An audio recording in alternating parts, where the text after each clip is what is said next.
Hi, I'm Kevin Hisco, Director of New Media and Technology at Filter Communications, and today I'm going to do a quick synopsis on the 2012 location-based marketing event titled Geofencing. It was held on April 18th in Toronto. Here we go.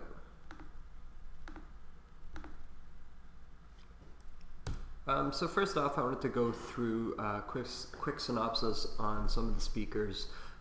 Alexis Zamkow from Canada Post spoke, and Asif Khan, the president of the LBMA, spoke, and then there was a panel that included some members of the LBMA. The Location-Based Marketing Association is based out of Toronto, and it's been around for a couple of years now. Great organization to follow, definitely some insightful, knowledgeable people, and if you ever have time, definitely visit their website and Google LBMA. Some of the other people here on this list are also people that I've kind of referenced. They weren't necessarily at the event, but they definitely play a big part in location-based marketing with regards to the three main topics that was discussed, so data, location, and privacy. And I'm going to actually use those as the theme to this presentation. So big data. So what is big data? Well, a lot of the data that's been collected has been collected in the past 2 years. It was an interesting stat, actually, that Asif said that 90% of all data in the world has been created in the last 2 years. This is kind of interesting if you think about how we're actually using the data. And I believe that the problem with all of the data is how do we actually start to do different things with it. And realistically, with the data, the data is not creating insights. It's kind of us to us. It's up to us to uncover the insights from the data itself. And prior to any strategy or any campaign development, we must look at the data first and use it as kind of a reference point and help us actually inspire our strategies moving forward. And I think that starts from not just digital, but also from the creative standpoint. Creative directors as well should definitely use data to start their campaign strategy. A great example of how Canada Post is using data, and they provide some thoughtful information about how Canadians move. So currently right now there are 100,000 homes that move yearly, which is actually quite a big number. It was interesting also to see that 27% of all Canadians say they'll move within the next 2 years. Whether or not that actually happens or not, it's still interesting to see that people are always on the move in Canada. They like to either upgrade or change communities or relocate as much as possible. I mean, if you look at that stat, it's pretty overwhelming. So what does this mean for brands and retailers? Well, 81% of people moving said they'll change stores and brands. So it's important for us to use this information kind of to build insights. So if you're a grocery or if you're in gas and media, it's important that you're actually there when people are moving. So making sure that if your retail location is out of that distance of the new location that someone's moving to, you got to make sure that you offer another solution that's close by. So if you're moving from town to town, you want the consumer and the shopper to stay in the same retail outlet and not switch brands. So what does this mean for the future? Well, I think the future means that there's going to be more and more data. If 90% of data has been consumed in the last 2 years, what's going to happen in the next two? But the problem, I think, with all of this data is that we really need to start layering it over top of each other. So using GIS and maps is a great example. We can start kind of spatializing the information and actually visualizing how it looks around each retailer's location, and then we can actually experience how brands are interacting with different regions within a map. From this, I think we need to start incorporating as many data sets as we can possibly get from retailers, from social, from Stats Canada, from Google, from Canada Post, really from anywhere we can access this data and then start to put it together and build insights from it. One tool that the Canada Post has recently done, which I thought was kind of neat, was called the Canada Post Precision Targeter. So really what it allows you to do is you can drop in your retail location. So in this example, you could see the pin, and then what you can do is you can build different data sets from it. So it actually layers in Stats Canada information over top of the map and you could see where your target demographic actually lives in relation to the distance from your store. So if it's a retail outlet or a gas station, we know that people only travel within 10 minutes. So we can actually see which communities those customers are, and really what you can do is you can start using this to kind of do any direct marketing, event strategy. You could actually use this to really build a case study for each retailer specific location, and definitely draw in and make your campaign highly targeted. So Canada Post also discussed this idea of digital box, and back in April they actually didn't mention the Canada Post, but from that presentation it's kind of been rolled out, so I can discuss it here. But really it's this idea that data belongs in a digital box and not in a mailbox. So this is really changing how I think direct mail will be used in the future. So why is a digital box important? Well, it's more secure, it's more private, and more reliable. Customers don't really want all this excessive junk mail anymore. They understand that they still need to be advertised to, but in a secure digital mailbox makes a little bit more sense. Canada Post showed an annual loss of $253 million last year, and this really ended a 16-year streak. And there are different causes to this. They were on strike for a little while, so it's not just that people aren't mailing things, but it definitely implies that customers are kind of in a path where they don't like receiving all this mail, and really brands and retailers are sending less DM pieces out and focusing more on digital. So really this is kind of where the future lies, and if you see Canada Post moving towards, it's definitely a move towards digital is definitely the future, which I don't really need to explain more of. So this is an example of how check-in and location can really be used. So if you notice that in this video, their KLM is actually using social and location to provide the customer with a very specific product. So as soon as the customer checks in to the airport, they have a team kind of back behind the walls doing research on that person. So as soon as Pim checks in, they say, hey, you're flying with us, that's right. They look at his social status, see what he's interested in, and actually provide him with what he wants. And in this instance, they give him a $15 voucher to download apps because he downloads a lot of apps. So it's kind of an interesting way to use location as well as check-ins, and kind of build out a very dynamic campaign to kind of really amp up that customer loyalty. So Moneyball, I'm not sure if you've seen the movie, but I'm going to give a short example of this. You built a playoff team. You lost Damon, Giambi, Isringhausen, Pena, and you won more games without them than you did with them. You won the exact same number of games that the Yankees won, but the Yankees spent $1.4 million per win. You paid $260,000. I know you're taking the teeth out there, but the first guy through the wall, he always gets bloody. Always. This is threatening, not just a way of doing business, but in their minds it's threatening the game. But really what it's threatening is their livelihood. It's threatening their jobs. It's threatening the way that they do things. And every time that happens, whether it's a government or a way of doing business or whatever it is, the people who are holding the reins, they have their hands on the switch, they go batshit crazy. I mean, anybody who's not tearing their team down right now and rebuilding it using your model, they're dinosaurs. So if you haven't seen the movie, what Moneyball really represents is that this character, Billy Beane, who is the manager of the Oakland A's, had a major problem. They had significantly less money than their competitors, yet they needed to field a very competitive baseball team. Their fans expected it, and that's really the goal as the manager. So what Billy Beane did is he actually looked at the stats and the data, and he determined what worked best.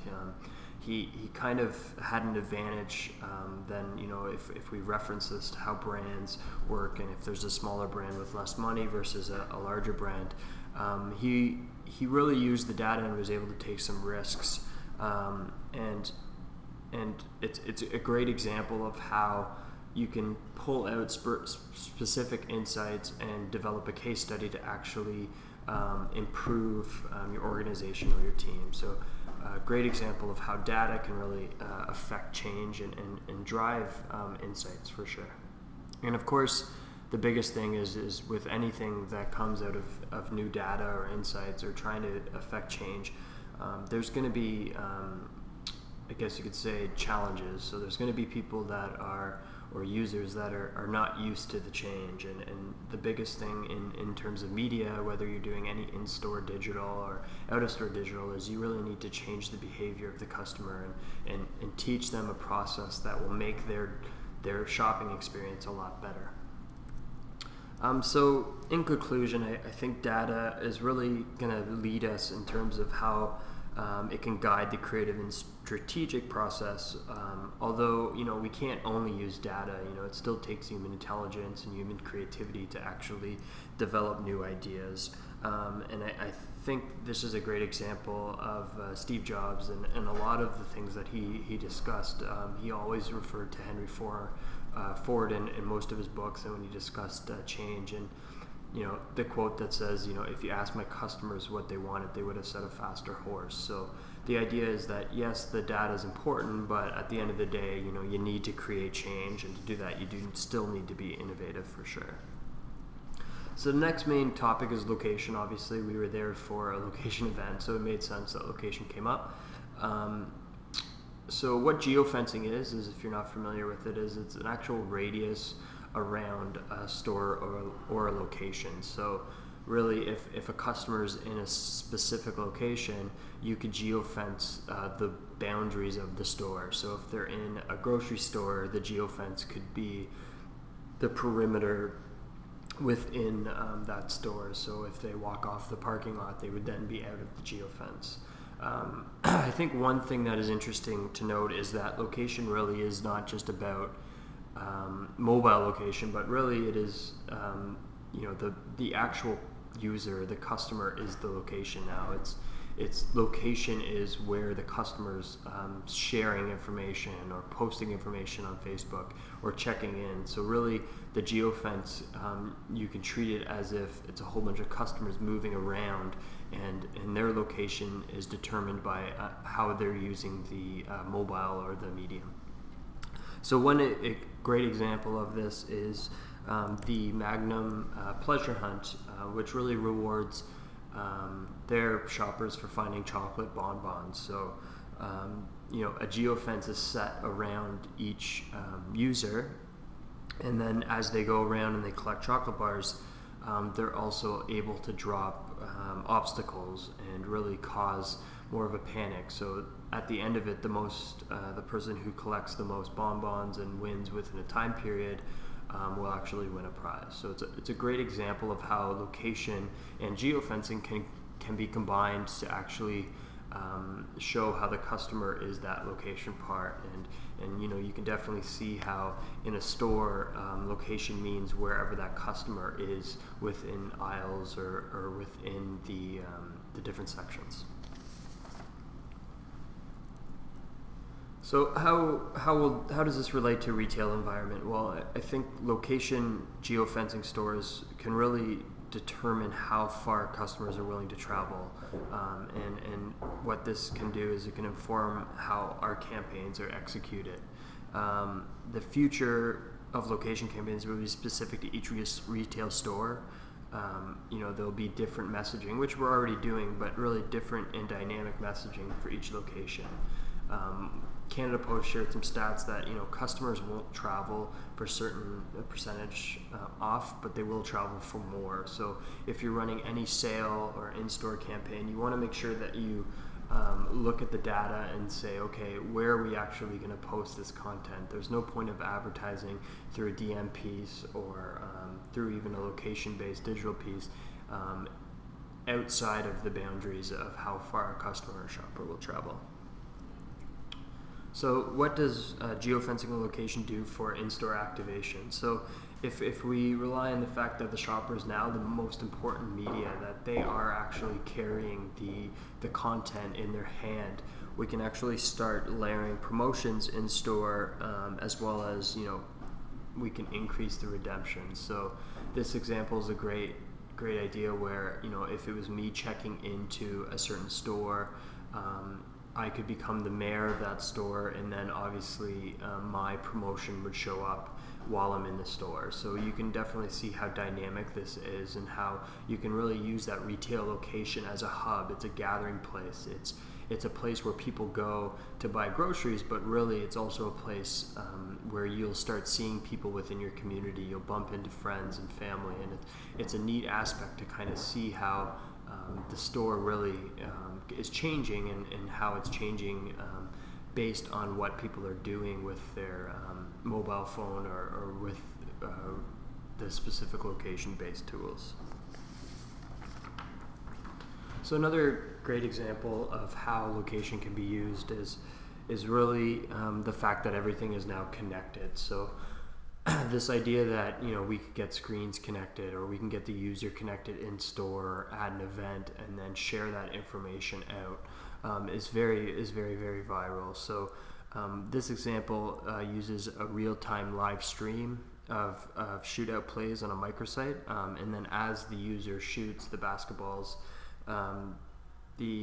their friends could actually cheer them on via Facebook. So the applause in the background are actually their friends through Facebook applauding them or cheering them on, which is kind of a neat idea.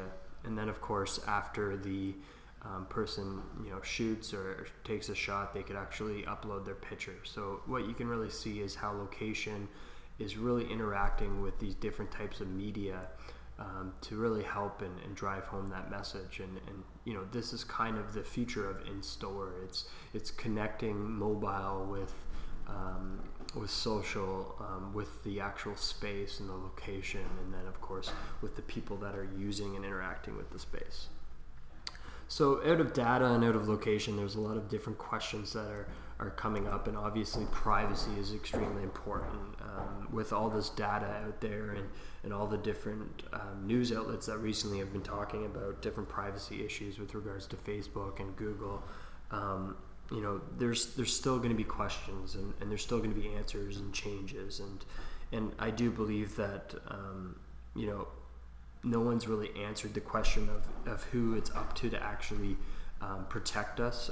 Is it the government? Is it the service provider? Is it maybe just the individual's problem? So if you're using the devices and they're collecting your data, is it up to you to actually recognize that and use it, and kind of prevent these tools from accessing your data?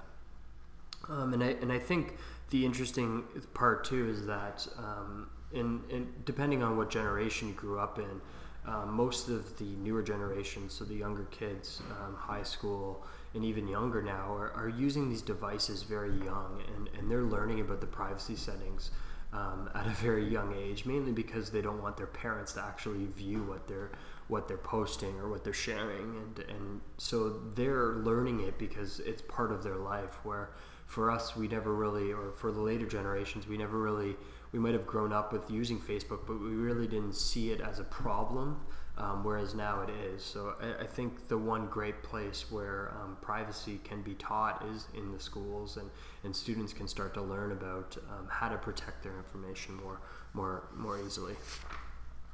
And of course, with the good comes the bad. So Girls Around Me was a really terrible app. It was shut down pretty quickly. What it did was it really just pulled in people that were checking in or using Facebook location-based tools to actually check into locations, and then it was pulling that data that is publicly shared and actually showing where these girls were. Now, obviously, this was shut down pretty quickly, and I think it's a good thing that it was shut down, because it really challenges privacy and location, and it really does kind of shed light on some of the negative impacts of location. But I do believe that this is kind of a challenge for Foursquare and Facebook They provide these open tools and APIs that anyone can develop and use the information from and the content, and they're kind of in control of how that information is being processed or used. And right now, obviously, they can control that because there's a very strict regimen. But moving forward with more apps being developed and more things being programmed, it's going to be very difficult for them to manage this and control the data. So another great thing, I guess, not the last thing wasn't a great thing, but a great tool that can definitely help us build campaign data and campaign strategy, and we can use this as a research tool. It's called datasift.com, and there are more than just one tool. There's a couple other tools that provide similar insights, but really what it does is it allows us to extract insights from social networks going back 2+ years. So you could actually see what people are talking about and how they've been talking about your brand over the course of 2 years. And if you're doing a large campaign or a short campaign, you can actually see brand growth and positive influences as well as negative influences.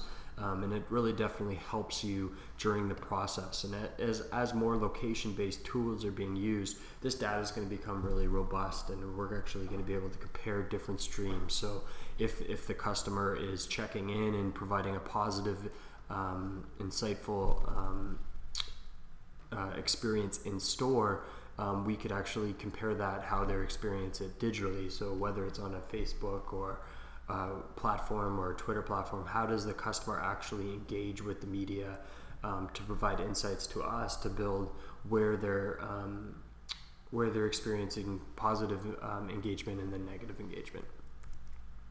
So with all of this, we've talked about kind of data for many years, and retailers really have been collecting data for years, and I do believe that this may come to an end. Different, I guess, things have come out in the news and in the industry, and I think customers are becoming more aware. The internet really is just the first place this is going to stop. I think the internet is going to now, Google's providing an opt-in and opt-out, Facebook as well, so really you're going to want to learn where your data is being used. So if you sign up to a credit card or a loyalty card, I do believe that there's going to be more of a process of how you can actually see what information they're using and developing, because at the end of the day, the customer and the shopper wants to know that information, and they're becoming readily aware of it more and more every year. So what does this mean? How do we build, how do we get the data without actually by telling them that we're taking, or the customers that we're taking the data without harming them? And I think a lot of discussion's been around this idea that if you let us collect your data, we can provide you with more insightful things to purchase. By looking at your shopping habits, we can provide you with a strategic sales plan so you could actually save more money moving forward. And I think if you use the data properly and you use the data in an efficient way for the shopper, they'll definitely be more likely to actually share it with you. I think one example too is that you need to build your brand, and brand equity is extremely important. People will share their data with an Apple because they trust Apple. It's a strong brand, although they might not share it with a lower brand like Samsung or even Hewlett Packard. They're afraid that brand's going to use that data incorrectly, whereas you might trust an Apple. So here's a kind of an insightful thing on how we can recently use this data, and one great thing about data is we could start to make kind of some cross-reference between different networks, and one big thing for us has been Pinterest. It's come up a lot in a lot of the different work that we're working on, and Facebook as well. So here's some little stats that we've got, that there's 40,000 moms in Canada with kids between the ages of 0 and 12 years old. With this social data, we could start to maximize the positive and minimize the negative. And really we could build those shopper insights out of not just the data that the social networks are giving us, but also the data the retailers are giving us.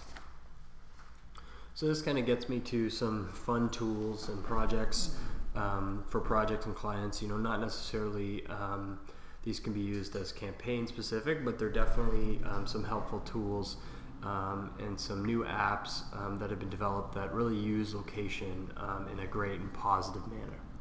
So first is Livelihoods, and this is actually a fairly new startup company, and mainly because they've only actually tracked certain cities. So what they do is they actually map the cities based on age category, popular things to do, and the social activity daily based on where people are checking in and how they're using Foursquare and Facebook. And what you can start to do is you could actually see how your customers engaging around your retail location. So from this example, you could see that most people are engaging in food, home and office, and then nightlife. That's where they're mostly checking in. So if you're doing any campaign, you really want to focus in on possibly providing some sort of tool or insight on how to get better food or where to go in terms of restaurants. You can also use it as a daily pulse. So when are people checking in mostly? What days of the week? What hours they're actually checking in? You can be very specific in terms of how you use the data to actually build more insights on your shopper per location. Local response, which is I think a terrific tool. It really what it does is it just automates the social media moment. So what the social media moment means is that when somebody checks in to a store or they are in a different location and they actually check in and there's a brand within the location, that is them sharing the fact that they're interacting with your retailer or with your brand.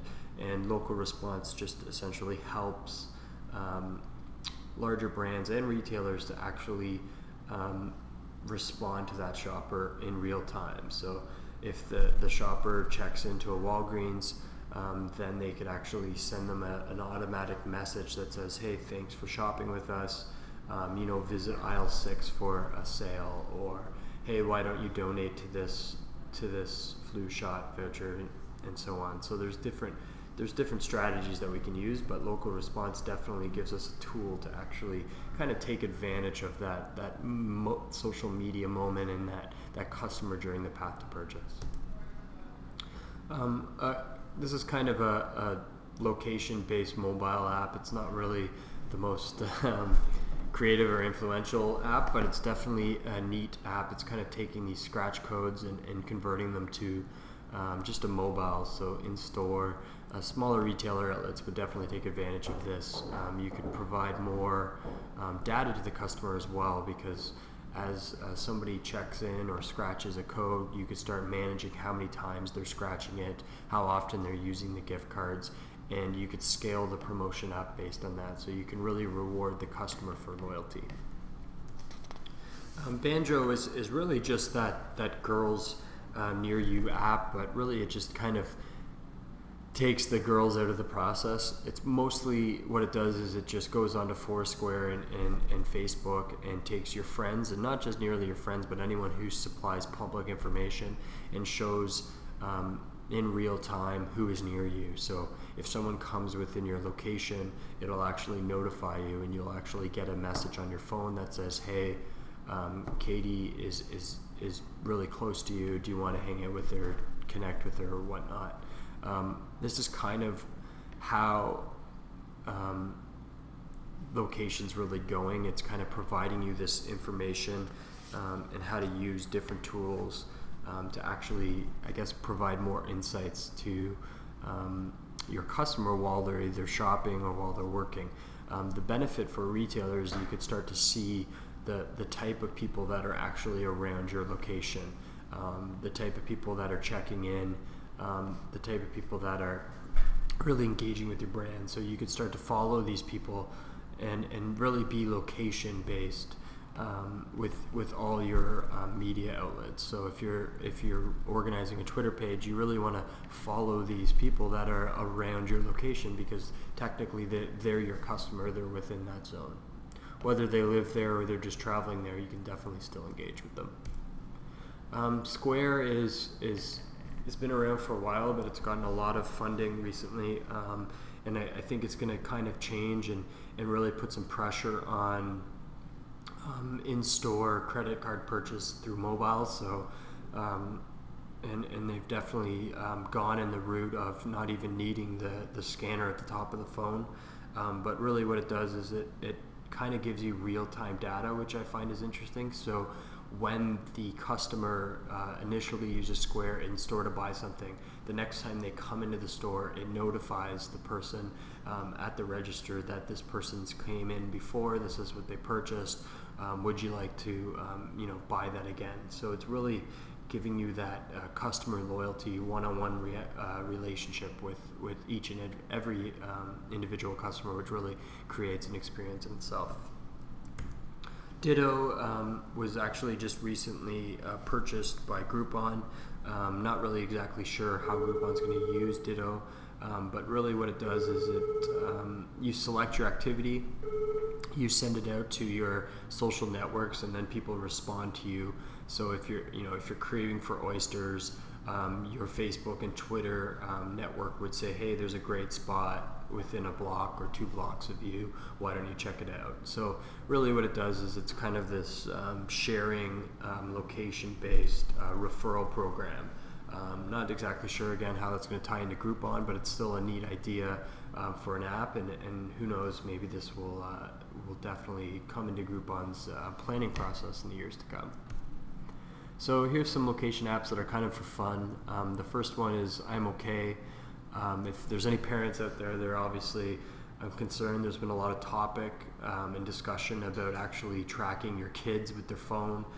There's even been some discussion about actually putting a chip in your kid's arm, so if they are taken, or you can locate them quickly. I think that it's kind of excessive to go that far, but obviously that's up for debate. But this is a great tool to kind of encourage your kids to check in, but also to provide them with points and rewards. So if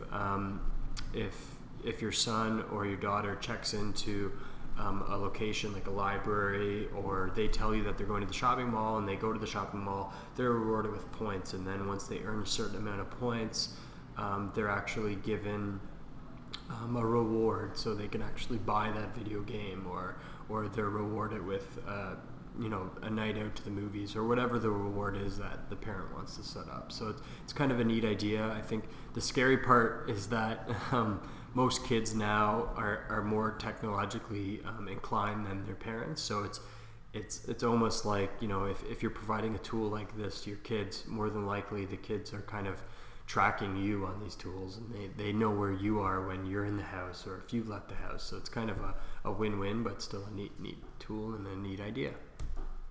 So Where's My School Bus? Another really fun app. What it does is it just tracks local school buses, so you could actually see where they are in relation to you. So no longer, in that cold winter storm, you have to stand out at the bus stop. You could actually see where the bus is, and you could see it traveling.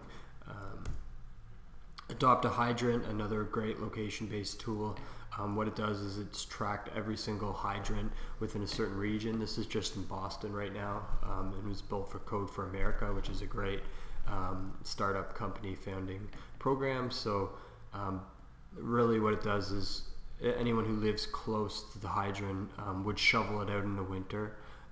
Which definitely helps, obviously, fire stations. In Canada, we have these big sticks that hang on top of it, but I mean, numerous times I've by accidentally backed into a hydrant because I didn't know it was there. It was really close to the road. So by shoveling it out, it definitely helps out in the process when there's a lot of snow or so on. So Like Belt is kind of it's a pretty funny example of how location kind of ties into Facebook. It's not it's not the best method to do location-based check-ins, but it's definitely creative in terms of how it works. The company that did it was called Deep Local. So really what they did was they used the NFC, or near field communication, enabled Android phones. And they also use the RFID chip plate, and they communicated this idea of digital love, so you could actually love your Facebook friends and still leave your house. So you don't have to do it from a mouse click or your phone. You can actually do it physically in real space, which is kind of neat. So in conclusion, I think the value of this whole presentation and what I got out of the LBMA event is really we need to start understanding the value of data. Location is definitely driving a lot of data in store, but we need to be able to use it to create more educated and strategic decisions about marketing in a digital world. So we need to start using the data properly and help us build more insights to really build dynamic campaigns and use the information better in the future, just to build that world where there's no more print and just digital, because for me that's kind of the ultimate goal is once you start really doing specific advertising in a digital world, we can really do targeted campaigns, and I believe that that's kind of the future of advertising. So thanks a lot. Sorry about my coughing, I'm kind of a little sick today, but you could follow me on Twitter at Kevin Hisco, send me an email at kevin@filtercommunications, or visit our website, filtercommunications.com. Also, this presentation was in connection with Mars Filter, so mars-filter.ca, which is our shopper marketing agency, and it will be posted on the Mars Filter website as well. So thanks a lot and have a great day.